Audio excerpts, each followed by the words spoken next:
خریداری کیے بغیر نکل جانے والوں کے لیے ہسپانوی اسٹور کا منفرد اقدام، تفصیلات جانتے ہیں اس ویڈیو میں۔ اسپین میں گروسری اسٹور نے منفرد قدم اٹھاتے ہوئے سیاحوں کے اسٹور میں داخلے پر 5 یورو یعنی کہ $5.6 فیس لگا دی ہے۔ گروسری اسٹور کی انتظامیہ نے ایسا اس لیے کیا کیونکہ سیاح اسٹور میں داخل ہو کر صرف چیزیں چیک کر کے چلے جاتے تھے، جس کے باعث تنگ آ کر یہ فیس لگائی گئی۔ 125 سال پرانا کوویئرز ماریا نامی یہ اسٹور اسپین کے شمالی مشرقی ساحل پر آباد ملک کے دوسرے بڑے شہر بارسلونا میں واقع ہے۔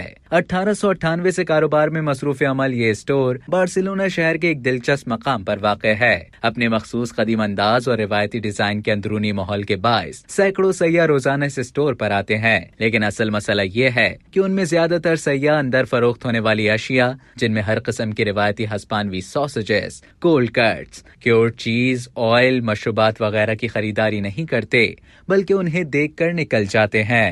اب تک کے لیے اتنا ہی۔ مزید اسی طرح کی معلومات حاصل کرنے کے لیے ٹیلی جنگ کے YouTube چینل کو سبسکرائب کریں اور فیس بک کے پیج کو لائک کرنا نہ بھولیں۔